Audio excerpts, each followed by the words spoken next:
ಅತಿಥಿ ಶಿಕ್ಷಕರ ಸಂಘದ ವತಿಯಿಂದ ಭೀಮ್ ಆರ್ಮಿ ಮತ್ತು ಕರ್ನಾಟಕ ದಲಿತ ಸಂಘರ್ಷ ಸಮಿತಿ ಭೀಮ ಪಡೆ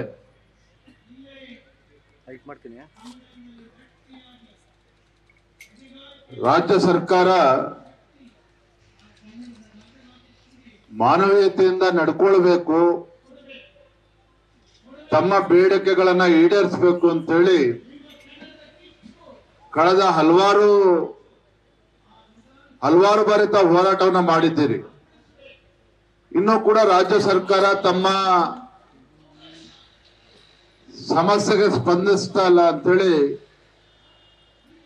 ತಾವು ಇವತ್ತು ಮತ್ತೊಮ್ಮೆ ಬೆಂಗಳೂರಲ್ಲಿ ಹೋರಾಟವನ್ನ ಹಮ್ಮಿಕೊಂಡಿದ್ದೀರಿ. ನಾನು ಯಾವುದೋ ಒಂದು ಕಾರ್ಯಕ್ರಮದ ನಿಮಿತ್ತ ಜಯನಗರಕ್ಕೆ ಹೋಗಿದ್ದೆ.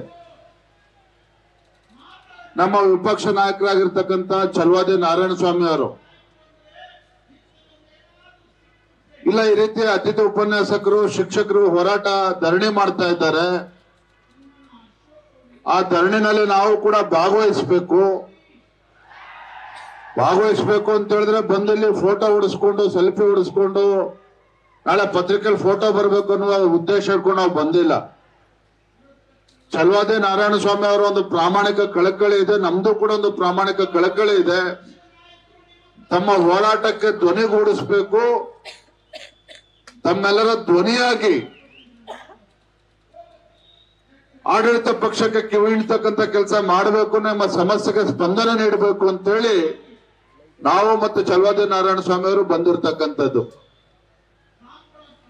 ಏನು ತಮ್ಮ ಹಲವಾರು ಬೇಡಿಕೆಗಳಿದೆ.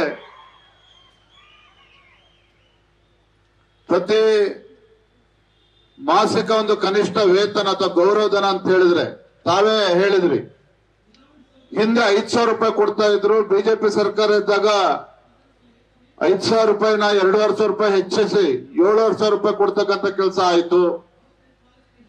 ತದನಂತರದಲ್ಲಿ 7,500 ರೂಪಾಯಿಂದ 10,000 ರೂಪಾಯಿ ಕೊಡ್ತಕ್ಕಂಥ ಕೆಲಸ ಇವೆಲ್ಲವೂ ಎರಡೂ ಕೂಡ ಬಿಜೆಪಿ ಸರ್ಕಾರ ಇದ್ದಾಗ ಆಗಿರ್ತಕ್ಕಂಥದ್ದು.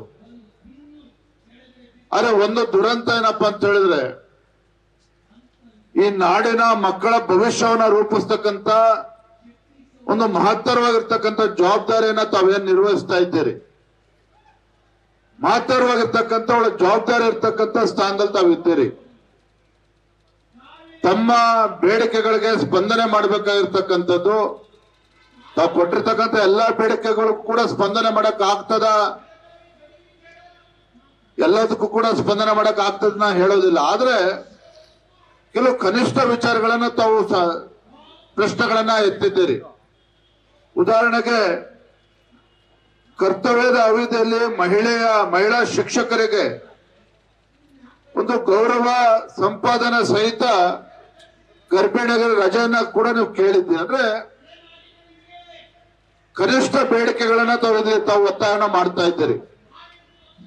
ಆ ಗರ್ಭಿಣಿ ಮಹಿಳೆ ಅಥವಾ ಶಿಕ್ಷಕಿ ಯಾವ ರೀತಿ ಬಂದು ಇವತ್ತು ಕೆಲಸ ಮಾಡೋದಕ್ಕೆ ಸಾಧ್ಯ ಆಗ್ತದೆ, ರಜೆನೂ ಕೂಡ ಕೊಡದೆ ಹೋದ್ರೆ? ಈ ರೀತಿ ಒಂದು ಸುರಕ್ಷತೆನ ತಾವು ಕೇಳ್ತಾ ಇದ್ದೀರಿ. ಮತ್ತೆ ವರ್ಷದಲ್ಲಿ 12 ತಿಂಗಳ ಕಾಲ ತಾವು ಸೇವೆಯನ್ನ ನಿರ್ವಹಿಸ್ತೀರಿ, ಆದ್ರೆ 10 ತಿಂಗಳಿಗೆ ಮಾತ್ರ ನಿಮಗೆ ಗೌರವಧನ ಸಿಗ್ತದೆ. ಈ ರೀತಿ ಅನೇಕ ವಿಚಾರಗಳನ್ನ ತಾವು ಅತಿಥಿ ಶಿಕ್ಷಕ ಅಂತೇಳಿ ಪದನಾಮ ತೆಗೆದು ಇವತ್ತು ಅರೆಕಾಲಿಕ ಅಥವಾ ಹಂಗಾಮಿ ಆ ರೀತಿ ಅವರು ನಮ್ಮನ್ನು ಕರಿಬೇಕು ಅನ್ನೋ ಬೇಡಿಕೆಯನ್ನು ತಾವು ಇಟ್ಟಿದ್ದೀರಿ. ರೀತಿ ಅನೇಕ ಬೇಡಿಕೆಗಳನ್ನ ತಾವು ಇಟ್ಟಿದ್ದೀರಿ.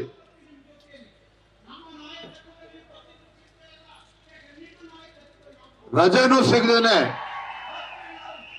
ಒಂದು ದಿನನೂ ಕೂಡ ರಜೆನೂ ಕೂಡ ತೆಗೆದುಕೊಳ್ಳದೇನೆ ತಾವು ಸೇವೆನ ಸಲ್ಲಿಸ್ತಾ ಇದ್ರು ಕೂಡ ಕಳೆದ 6 ತಿಂಗಳಿಂದ ಅಥವಾ 1 ವರ್ಷದಿಂದ ನಿಮಗೆ ಗೌರವಧನ ಸಿಕ್ಕಿಲ್ಲ ಅಂತ ಹೇಳಿದ್ರೆ ನಿಜವಾಗ್ಲೂ ಕೂಡ ಈ ಸರ್ಕಾರ ಬದುಕಿದ್ದು ಕೂಡ ಸತ್ತಂತ ಆಗ್ತದೆ.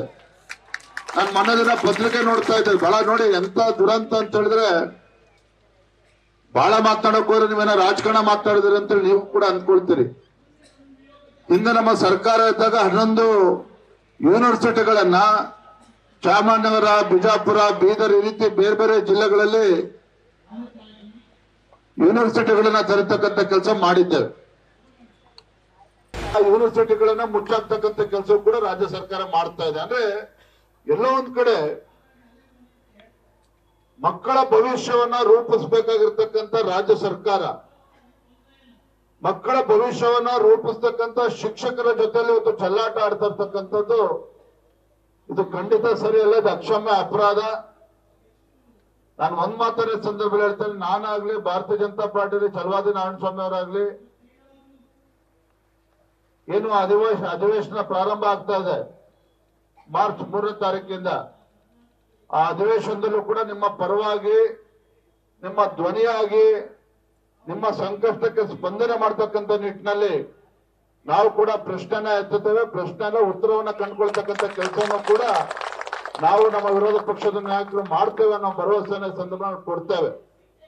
ಒಂದು ರೀತಿ ಸರ್ಕಾರ ಕಣ್ಣಿದ್ದು ಕುಡ್ರಂತ ನಟನೆ ಮಾಡ್ತಾ ಇದೆ, ಕಿವಿ ಇದ್ದು ಕಿವುಡನಂತ ನಟನೆಯನ್ನು ಮಾಡ್ತಾ ಇದೆ. ಈ ಸರ್ಕಾರಕ್ಕೆ ಎಚ್ಚರಿಸ್ತಕ್ಕಂಥ ಶಕ್ತಿ ವಿರೋಧ ಪಕ್ಷಕ್ಕಿದೆ, ಅದನ್ನ ನಾವು ಮಾಡ್ತೇವೆ ಅನ್ನೋ ಮಾತನ್ನ, ಆ ಭರವಸೆನ ಸಂದರ್ಭ ಕೊಡೋಕೆ ಇಷ್ಟಪಡ್ತೇನೆ.